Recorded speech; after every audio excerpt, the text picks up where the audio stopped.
Hi guys, जय हिंद, जय भारत, जय माता दी। भी रिसेंटली IMCT का रिजल्ट आया है। बहुत सारे बच्चे पूछ रहे हैं सर एजुकेशन के लिए कैसे अप्लाई करें, चाहे वो DNS हो, चाहे BSc नॉटिकल साइंस है, बीटेक मरीन इंजीनियरिंग। बहुत पहले हमने वीडियोस बनाए थे, मैं फिर से बना रहा हूँ। और ये वीडियो GP रेटिंग वाले भी देखें, GME वाले भी देखें और ETO वाले भी देखें। फर्स्ट ऑफ ऑल थिंग है कि भैया एलिजिबिलिटी क्राइटेरिया के एजुकेशन लोन के लिए, तो उसके लिए भैया आपको इंडियन रेजिडेंट होना जरूरी है। भाई पासपोर्ट होगा, आधार कार्ड होगा। Second thing is admission should only be UGC AICT government recognize colleges. अब डेफिनेटली अगर आप मर्चेंट नेवी डिकोडर को ट्रस्ट करते हो तो आप IMU कॉलेजेस में या कॉलेजेस जो कि IMU कैंपसेस है जो हम लोग रिकमेंड करें आप उसमें जा रहे हैं। जिन जिन कॉलेजेस में हम भेज रहे हैं वो सारे UGC या फिर AICT अप्रूव्ड है, गवर्नमेंट अप्रूव्ड है, तो आपको कोई प्रॉब्लम नहीं आएगी, आपको आसानी से एजुकेशन लोन मिलेगा। वेदर वो GP रेटिंग के लिए हो, DNS के लिए हो, BSc BTech GME तो किसी के लिए भी हो। DNS अगर आप लोन लेने जा रहे हैं तो क्योंकि जनरली हमारे एजुकेशन लोन सिस्टम में आपको लोन तभी मिलता है अगर आपकी डिग्री कोर्स हो। क्योंकि आपका डिग्री कोर्स नहीं है, ऐसे आपका DNS है that is diploma in nautical science 1 year course, तो आपको लोन मिलने में दिक्कत आएगी अगर आप ये नहीं समझा पाए this is DNS leading to BSc nautical science degree, कि भैया मैं 1 साल का कोर्स करूंगा उसके बाद मुझे लोन मिलने में कोई दिक्कत नहीं आएगी। आप बोलेंगे कि क्योंकि मैं उसके बाद शिप पे जाऊंगा 18 महीने के लिए और मैं BSc नॉटिकल साइंस की डिग्री निकालूंगा, तो वो आपको लोन दे देंगे। BSc nautical science BTech marine engineering में इस केस के ऊपर कोई दिक्कत नहीं आएगी। GP रेटिंग में यहाँ पर DS रमन नुस्से के लोन नहीं मिलता है, लेकिन वहीं पर अगर आप 7 एलिमेंट ग्रेट ईस्टर्न SCMT जा रहे हैं तो क्योंकि आपके पास एक स्पॉन्सरशिप लेटर मिलता है रहता है तो बहुत सारे बच्चों को लोन मिला है। आप मर्चेंट नेवी डिकोडेड के बाकी वो वीडियोस नीचे देख सकते हैं जहाँ पर बच्चों ने स्लॉक करके लेकिन लोन लेकर आए, वो भी नेशनलाइज बैंक से। ओके बहुत सिंपल। अगर आपको चीज़ जाननी है मर्चेंट नेवी स्टार्ट ऐप पे जाइए, अपने अपने कोर्स को चाहे GP रेटिंग हो, GME ETO या MSCT हो, वहाँ पर सेलेक्ट कर लीजिए। वहाँ पर आपको स्पेसिफिकली आपके एजुकेशन लोन के लिए वीडियो मिल जाएगा, तो फटाफट merchant navy start app download कर लीजिए, लिंक डिस्क्रिप्शन बॉक्स में भी है।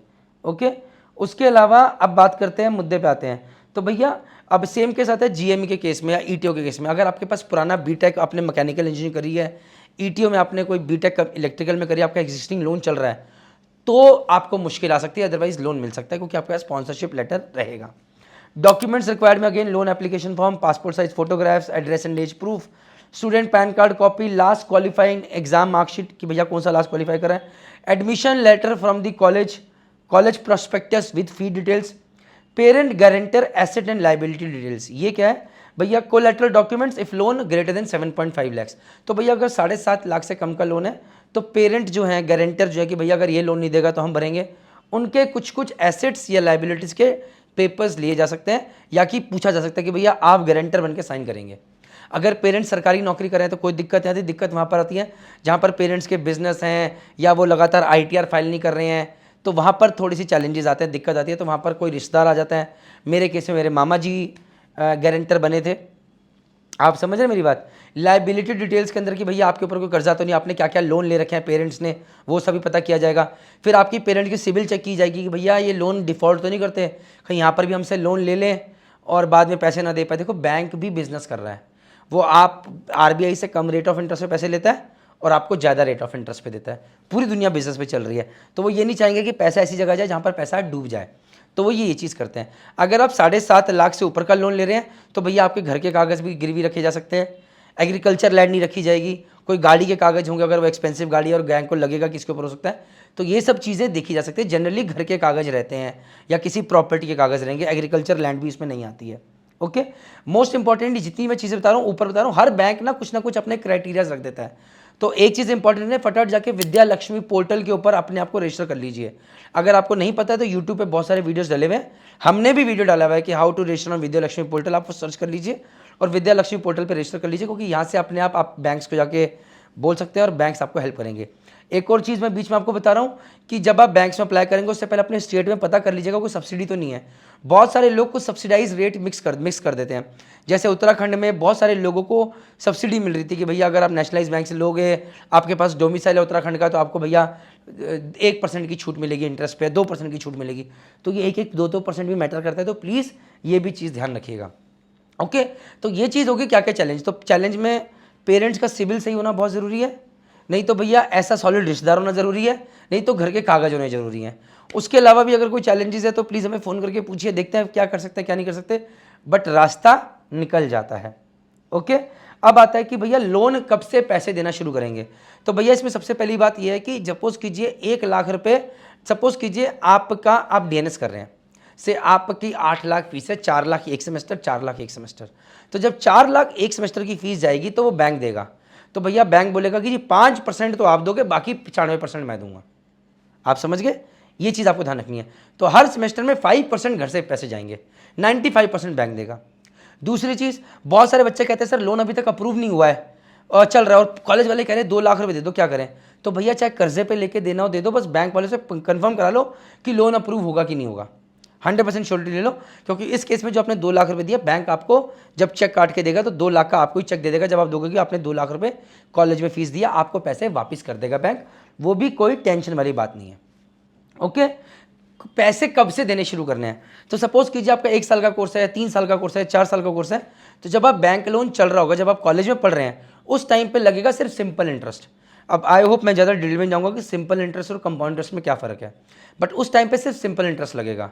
आपके ऊपर कंपाउंड इंटरेस्ट लगना शुरू होगा जब आप कॉलेज से निकल जाएंगे उसके 1 साल बाद, या फिर जॉब लगने के 6 महीने बाद से, और आपको किस्त चालू करनी पड़ेगी। तो अब सबसे इंपॉर्टेंट है, से अगर किसी कोई बंदा जिसने डीएनएस करा है किसी ऐसे कॉलेज से जहां पर 18 महीने की वेटिंग है, तो 1 साल के बाद भैया किस्त देनी शुरू कर दो, चाहे आप किसी कॉल सेंटर में काम करो, नहीं तो किसी ऐसे आइडियली ऐसे कॉलेज ज्वाइन करो। हमारी मर्चेंट एंड डिकोडल वालों की बात सुनो, जेएमडे वाले की बात सुनो, जहां पर कि भैया 3 महीने में ज्वाइनिंग हो जाए, 4 महीने ज्वाइनिंग हो जाए, ताकि भैया आप फटाफट 6 महीने करके किस्त देना शुरू करो, वो प्रेशर आपके ऊपर ना बने। मैक्सिमम जनरली किस्त 10,000, 12,000, 15,000 रुपये की बनती है। लाइबिलिटी हमेशा माता पिता से कहूंगा कि ये मत कहिए कि अरे अगर आप अफोर्ड भी कर सकते हैं फिर भी एजुकेशन लोन लीजिए, ताकि बच्चा अपना कर्जा खुद उतारे, उस पर कॉन्फिडेंस बढ़ेगा। ये भी मैं आपको सजेशन दे रहा हूँ। इंटरेस्ट रेट वेरी करता है 6.75% से लेकर 15.2% से तक, डिपेंड करता है कि आप नेशनलाइज बैंक से ले रहे हो कि आप प्राइवेट बैंक से ले रहे हो। आइडियली हमेशा नेशनलाइज बैंक से लीजिए, क्योंकि वहाँ पर आपको प्रेफर होता है। कॉलेज वाले अगर कभी आपको कहे कि प्राइवेट बैंक से ले लीजिए, तो प्राइवेट वाले बैंक कॉलेजेस को भी हो सकता है कई बार एक तो ईज रहता है और हो सकता है कुछ कमीशन भी मिलती है। मैं इस बारे में ज़्यादा नहीं जानता, बट हमेशा हर कोई यही बोलेगा कि आप नेशनलाइज बैंक से लीजिए, क्योंकि वहाँ पर सुविधा ज़्यादा है या रेट ऑफ इंटरेस्ट कम है। सुविधा तो नहीं कहूँगा, बट रेट ऑफ इंटरेस्ट कम है। अब नेशनलाइज बैंक में से पीएनबी हो गया, स्टेट बैंक ऑफ इंडिया हो गया, यूनियन बैंक हो गया, और बहुत सारे बैंक है, बैंक ऑफ महाराष्ट्र हो गया। आइडियली जो मैंने देखा है कि जनरली पीएनबी, यूनियन बैंक में इजीली मिल जाता है। बहुत लोगों का कहना है स्टेट बैंक में इजी मिला है, बट मुझे लगा अगर सरकारी नौकरी में तो स्टेट बैंक में बहुत जल्दी मिलता है, लेकिन आप सरकारी नौकरी में नहीं हो तो शायद थोड़ा टाइम लगता है, नहीं मिल पाता। ये अगेन ये मेरा डेटा, ये गलत हो सकता है। आप अपनी तरफ से हर बैंक में कोशिश जरूर कीजिए, और अभी से धक्के खाने शुरू कर दीजिए, उसके लिए वेट मत कीजिएगा। डन हो गया?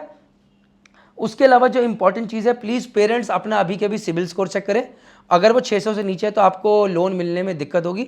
आप अपने बैकअप्स तैयार करने की शुरू कीजिए। डन हो गया? आपके एकेडमिक रिकॉर्ड्स अच्छे होने जरूर, क्योंकि बैंक वो भी चेक करेगा कि भैया पैसा तो दे रहे हैं, कल को नौकरी नहीं लगी तो क्या। ये होगा बीएससी नॉटिकल साइंस और बीटेक के चक्कर में, बीटेक में इंजीनियरिंग में, डीएनएस में नौकरी हाथ में, जीपी रेटिंग में अच्छे कॉलेज जा रहे हो, नौकरी हाथ में, स्पॉन्सरशिप लेटर हाथ में, तो ये चैलेंज शायद नहीं आएगा। Copied guys? अब सबसे पहली बात है कि एक चीज़ और मैं पेरेंट्स से कहूँगा कि जब आप लोन देते हैं तो ऐसा नहीं कि भैया 1 साल का कोर्स है 7 लाख का 7 लाख एक साथ दे दिया। जब फीस देने का टाइम आएगा, सेमेस्टर फीस तभी देनी है, तो इसमें ब्याज कम पड़ेगा, इंटरेस्ट कम पड़ेगा। कई लोग अगर 8 लाख फीस है तो पूरे कॉलेज को एक साथ 1 साल की फीस दे दिया, ऐसा नहीं होता है, ऐसा मत करिएगा। ठीक है, ये कुछ चीज़ें जो मैं चाहता हूँ आप ध्यान रखें। फिर भी उसके अलावा कुछ कमेंट सेक्शन में आते हैं तो आप पूछिए, हम उसका आंसर आपको देने की कोशिश करेंगे। आई होप आप लोगों को करियर में कोई दिक्कत ना है, बट मैं एक चीज़ कहना चाहूँगा, प्लीज़ गलत जगह मत ज्वाइन कीजिएगा। Last but not the least, मैं आपको और अपने माध्यम से अपनी जर्नी बता सकता हूँ कि देखिए, मैंने लोन लिया था पीएनबी बैंक से। मेरे मामा जी पीएनबी बैंक में नौकरी करते थे। मेरे पिताजी की सिबिल के ऊपर हमें लोन नहीं मिलता, वो गारंटर बने थे। लोन मिला, बहुत सारे लोग कई बार लोन से डरते हैं। लोन से डरिए मत, अगर आपका बच्चा बशर्ते सही कॉलेज या सही जगह जा रहा है। अगर गलत जगह जा रहा है तो प्लीज़ लोन से बिल्कुल डरिए। मैं एक दिन एचडीएफसी बैंक में बैठा था, एक बच्चा बगल में बैठा है, जीपी रेटिंग करना चाह रहा है, वो भी किसी बहुत खराब कॉलेज से, और बोल रहा है जी लोन दिला दो, मम्मी कह रही मैं जेवर बेचूंगी। ऐसा काम बिल्कुल मत कीजिएगा। बच्चे को बोलिए कि तू लायक बन, तेरे पे पैसा खर्च करेंगे, लेकिन अगर तू नालायकी करेगा मैं तेरे पे खर्चा नहीं करूंगी, या मैं तेरे पे खर्चा नहीं करूंगा। तू लायक बन, हम तेरे साथ है, तुझे और मेहनत करनी है कर। बात 1 साल बर्बाद होने की, 2 साल बर्बाद होने की नहीं, बात यह है कि लायक बन के जाएगा तो कल आपके ऊपर जिम्मेदार नहीं बनेगा, वरना हर जिंदगी भर आप उसे खिलाते रहेंगे और वो आपके लिए प्रॉब्लम क्रिएट करता रहेगा। और जहाँ तक मेरी बात है, देखिए मेरे को तो इतनी सारी चीज़ें थी कि मैं बहुत साल तक कर्जा भी नहीं उतार पाया अपना एजुकेशन लोन। तो मेरा तो अकाउंट ही एनपीए में चला गया था, लोन भी, तो बहुत दिक्कत रही। फिर धीरे धीरे माता रानी की दया से मैंने उतारा था, जबकि मेरी नौकरी लग गई थी, बट घर के कर्जे इतने थे कि उसको उतारने के चक्कर में हम एजुकेशन लोन ही नहीं उतार पा रहे थे अपना, वो ये रेट ऑफ इंटरेस्ट कम पड़ रहा था। So anyways having said that, education loan से डरिए नहीं, बशर्ते आपका बच्चा सही कॉलेज जा रहा है, सही कोर्स कर रहा है। जय हिंद, जय भारत, जय माता दी। If you want to join merchant navy whether for IMU CET, DNS, BSc nautical science, BTech marine engineering, GP rating, GME, ETO, तो एक ही सॉल्यूशन है बॉस, मर्चेंट नेवी में करियर स्टार्ट करना है। Merchant navy start app, one stop solution, download now. जय हिंद, जय भारत, जय माता दी।